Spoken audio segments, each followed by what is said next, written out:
तो आज हम लोग को देखना है calculation of CFSE, crystal field splitting या स्टेबलाइजेशन एनर्जी, उसकी कैलकुलेशन को यहां पर समझना है। देखो, हर वह इलेक्ट्रॉन जो ऑक्यूपाई होता है T2G ऑर्बिटल में, ये हम टेट्राहेड्रल कॉम्प्लेक्स के बारे में बात नहीं कर रहे हैं, सबसे पहले मैं बता दूं ऑक्टाहेड्रल कॉम्प्लेक्स के बारे में बात कर रहे हैं। टेट्राहेड्रल कॉम्प्लेक्स के बारे में बाद में बात करेंगे। यहाँ पर अपन सबसे पहला जो केस यहाँ डिस्कस कर रहे हैं वो है ऑफ ऑक्टाहेड्रल कॉम्प्लेक्स, ठीक है। और ऑक्टाहेड्रल कॉम्प्लेक्स में हम ये जानते हैं कौन सा ग्रुप ऊपर होता है, Eg ग्रुप होता है, और T2G ग्रुप क्या होता है, नीचे होता है। दिखा दें भाई, ये देखो, ठीक है। Eg ग्रुप ऊपर है यानी 2 वाले, और 3 वाले नीचे हैं, T2G ग्रुप नीचे है। तो ये हो गया T2G ग्रुप, और ऊपर हो गया Eg ग्रुप, ठीक है। OG ग्रुप बन गया ये, Eg ग्रुप, ठीक है भाई, समझ में आ गई बात। अब देखो, हर एक इलेक्ट्रॉन जो T2G ग्रुप के ऑर्बिटल को ऑक्यूपाई करेगा वो एनर्जी को लोअर करता है बाय 0.4। भाई जहां ये 3 वाले आते हैं वहां हमेशा क्या होता है, -4 लगता है, और ऊपर वाले में क्या लगता है, +6 लगता है, ठीक है। टेट्राहेड्रल में उल्टा हो जाता है, नीचे -6 आ जाता है, ऊपर +4 हो जाता है। तो हर एक -4 की एनर्जी को यहां पर अपने अंदर से क्या कर रहा है, निकाल रहा है, निकाल रहा है। और ये एनर्जी किसे दे रहा है, ऊपर वाले को दे रहा है भाई।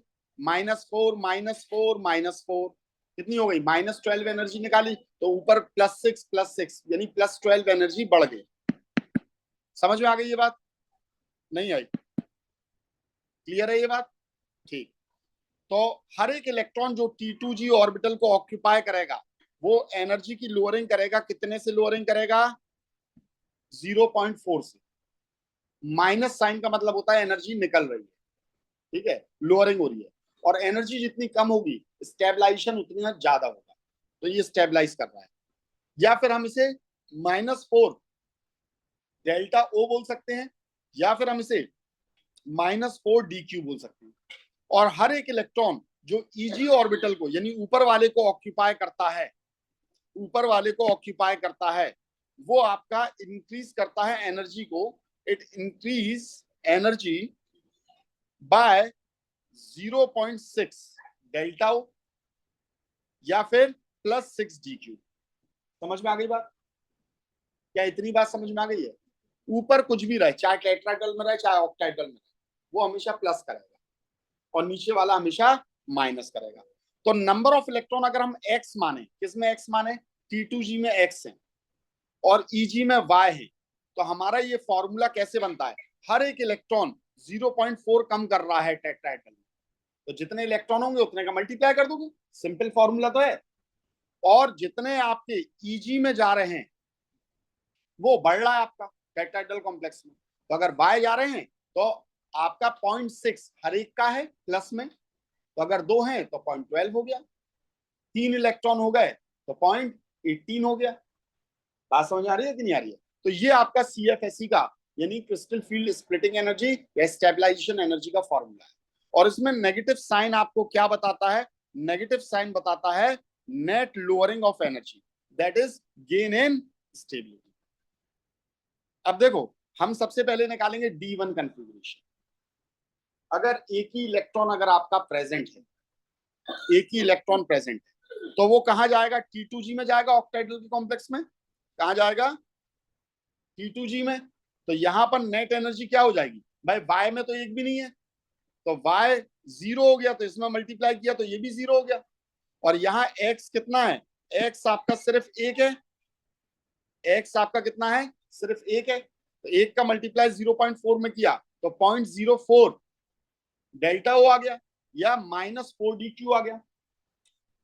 दूसरा इलेक्ट्रॉन आएगा तो वो भी कहां आएगा भाई, सिंगली ऑक्यूपाइड ही तो आएंगे, तो वो भी कहां पहुंचेगा, T2G में ही पहुंचेगा भाई। एक इलेक्ट्रॉन ये डाल दिया, दूसरा इलेक्ट्रॉन ये डाल दिया, तीसरा इलेक्ट्रॉन हमने ये डाल दिया, तो तीनों x में पहुंच रहे हैं, तो बस 0.4 में हम इतने का मल्टीप्लाई करते जा रहे।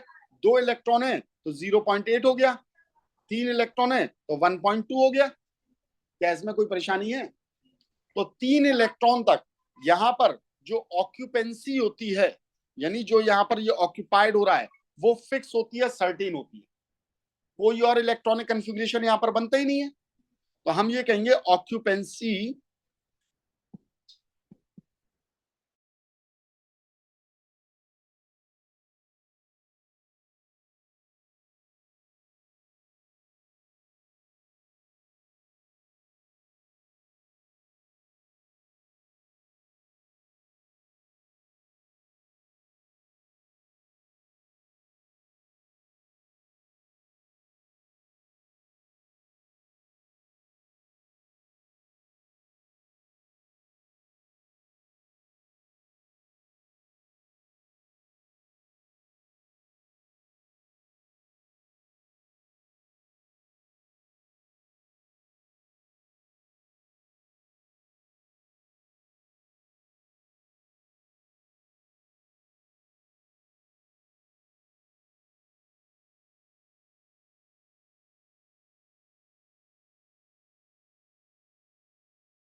फर्स्ट, सेकंड और थर्ड, ये कन्फिग्रेशन में इलेक्ट्रॉन बिल्कुल ऐसे ही बनेगा, ऐसे ही आएगा, और कोई दूसरी कन्फिग्रेशन या अरेंजमेंट पॉसिबल ही नहीं है। तो occupancy is certain and fix only one arrangement, one possible arrangement, एक ही पॉसिबल यहां पर अरेंजमेंट है ना, एंड हैव फिक्स्ड वैल्यू, और यहां पर फिक्स्ड वैल्यू रहती है। पर इसके बाद जैसे ही आपका D4 आता है, D4 आता है, तो अब यहां पर दो प्रोबेबिलिटी हो जाती है। क्या हो जाती है? एक स्ट्रॉन्ग लिगेंड आ जाए तो चौथा इलेक्ट्रॉन यहीं पर पेयर हो जाएगा, किसमें? T2G में। और अगर वीक लिगेंड रहेगा तो फिर चौथा इलेक्ट्रॉन कहां पहुंच जाएगा? ऊपर पहुंच जाएगा, Eg में। बात समझ आ रही है? तो चौथा इलेक्ट्रॉन यहां जाएगा T2G में, या ऊपर जाएगा। तो यहां पर ये दो टाइप के अरेंजमेंट बन जाएंगे कि नहीं? दोनों में अलग अलग वैल्यू हो जाएगी, पर ये 3 तक में तो ये कोई और अरेंजमेंट पॉसिबल नहीं है, तो इसकी वैल्यू क्या रहती है? फिक्स रहती है। तो D4 के लिए देखते हैं। For D4 configuration,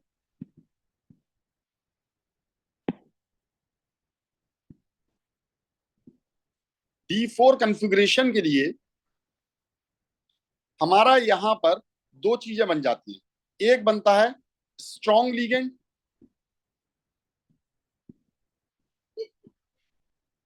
strong ligand field, और दूसरा बनेगा वीक लिगेंड फील्ड।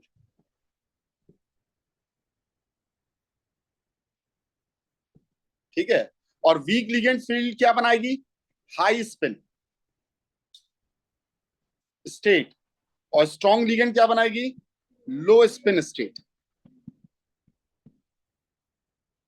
ठीक है? तो चलिए इसे बनाते हैं अपन लोग।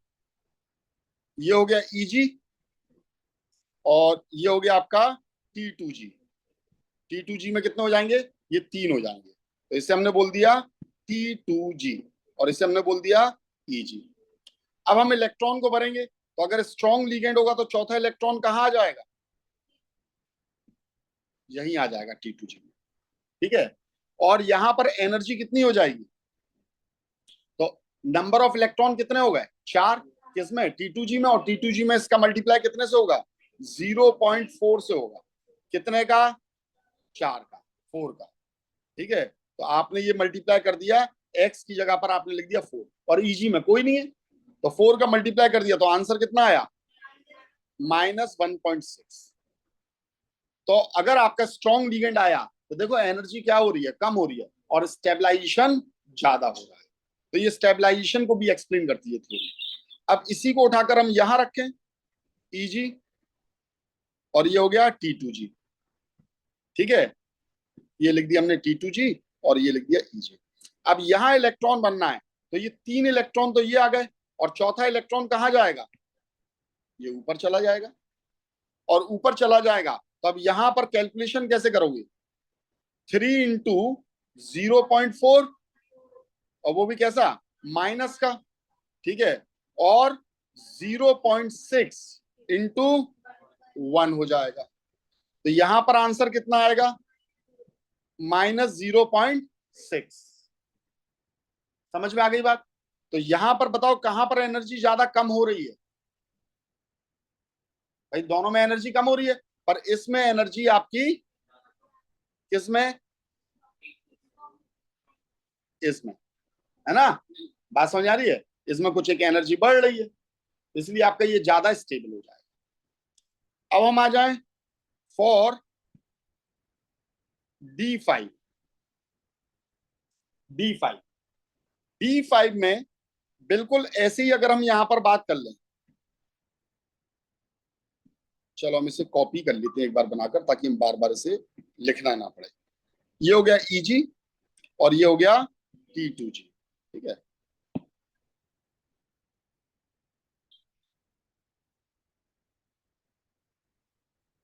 अब देखो इसमें 5 इलेक्ट्रॉन हमें यहां पर भरना है, तो 5 इलेक्ट्रॉन कैसे भरेंगे, 1 2 3, और चौथा ये आ गया, और पांचवा भी यही आ जाएगा।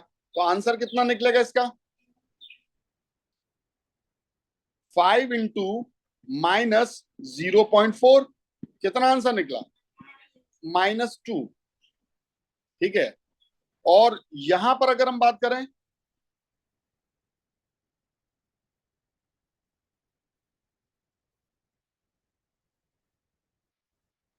तो अब यहां पर आंसर कितना निकलेगा भाई,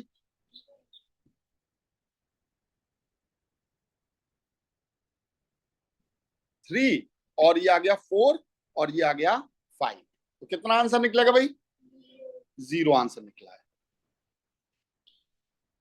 कैसे कैलकुलेशन करेंगे, 3 आ गए किसमें, 0.4 में, -0.4 में, यानी कितना हो गया, -1.2। ठीक है, और यहां पर ये कितना हो गए, 2 हो गए 0.6 में, तो ये कितना हो गया, +1. ठीक है, तो यहां पर टोटल आंसर कितना निकला है, 0। ठीक है, D5। अब D6 में आते हैं।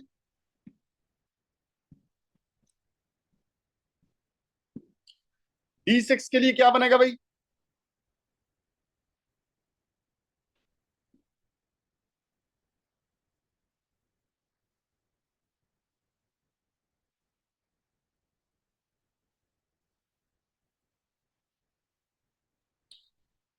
D6 के लिए हमें इलेक्ट्रॉन को फिलअप करना है, 1 2 3 4 5 6, 6 के 6 इसमें आ गए, कितना हो गया आपका ये, 6 इंटू -0.4, कितना हो गया, तो -2.4। ठीक है, ये आपका आंसर निकल कर आ गया, और 6 यहां बनना है, तो 1 2 3, और 4 5, और 6 यहां पर आ गया, पेयरिंग कर दी इसने, तो अब यहां आंसर कितना आएगा, तो 5, कितने हो गए, 4 तो इसमें लग गए,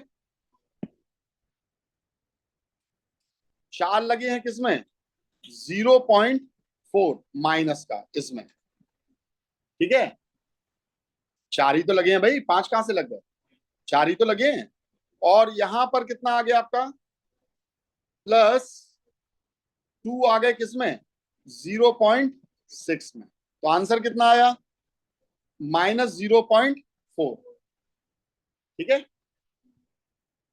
D7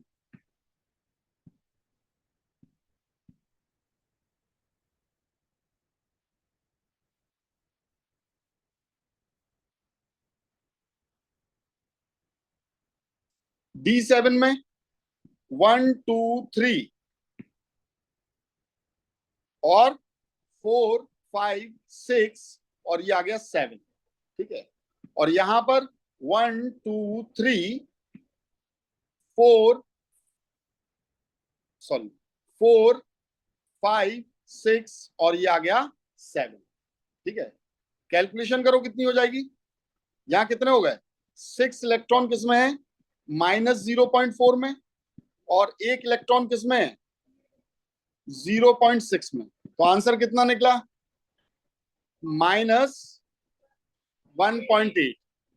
और यहां आंसर कितना निकलेगा, तो 1 2 3 4 5, 5 इंटू 0.4 माइनस का प्लस 2 इंटू 0.6 -0.8, ठीक है। तो यहां पर डिफरेंट अरेंजमेंट है। यहां तक अगर आप देखोगे तो ये थोड़ा सा डिफरेंट अरेंजमेंट है,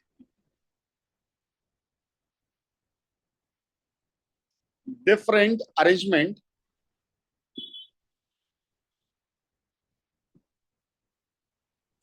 इन डिफरेंट, यानी strong and weak ligand.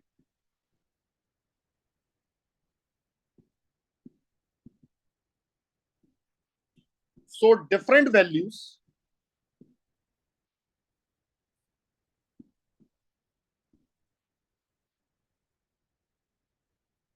Hence different stability. तो अलग अलग इनकी स्टेबिलिटी हो जाएगी, ठीक है। तो देखो, स्ट्रॉन्ग लिगेंड और वीक लिगेंड के केस में, स्ट्रॉन्ग लिगेंड और वीक लिगेंड के केस में हमारी स्टेबिलिटी डिफरेंट डिफरेंट आती है। पर कहां से आती है, D4 से। और इसका रीजन कौन नहीं दे रहा था, BBT, बैलेंस बॉन्ड थ्योरी। इसका आंसर नहीं देते, इसका आंसर किसने दिया है, CFT में, क्रिस्टल फील्ड थ्योरी, ठीक है। अब D8 में क्या होगा, फॉर D8, तो D8 में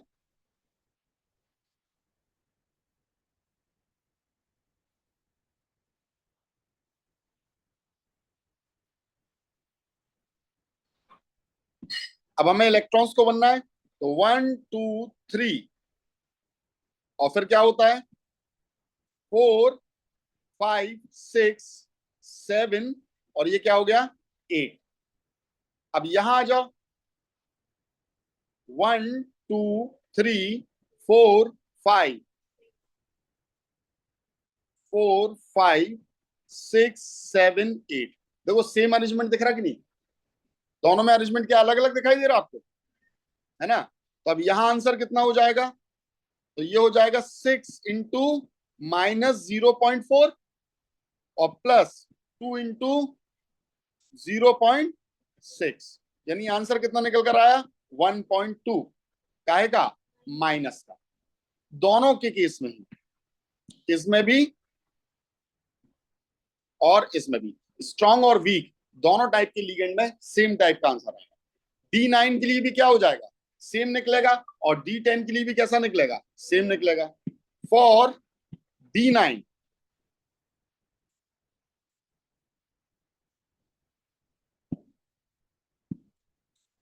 अब D9 के लिए आपको क्या करना है, एक इलेक्ट्रॉन ही तो बढ़ाना है।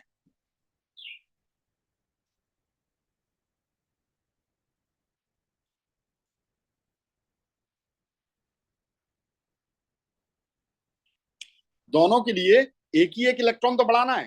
तो कैसे बढ़ाओगे भाई, जो अगला इलेक्ट्रॉन रहेगा D9 में यहां आ जाएगा, ठीक है। तो इसमें भी कहा जाएगा, यही आ जाएगा। तो आंसर क्या निकलने वाला है, 6 इंटू -0.4 प्लस 3 इंटू 0.6। कितना आंसर निकला, -0.6। दोनों में सेम निकला। D10 के लिए बात करें, तो इसमें हमें दो दो इलेक्ट्रॉन को बढ़ाना है।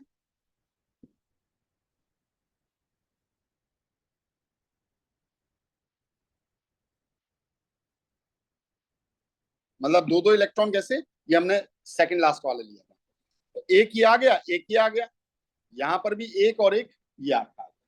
ठीक है, तो यहां अगर आप निकालोगे तो कैसे निकलेगा, 6 × -0.4 और +4 × 0.6, तो आंसर कितना आ गया, 0.00 दोनों।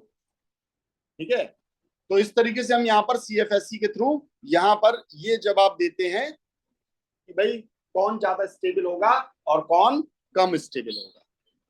तो एक बार फिर से यहां पर हम लिख देंगे, only one type, one possible arrangement, सिर्फ एक ही पॉसिबल अरेंजमेंट है, and hence have fixed CFSE value.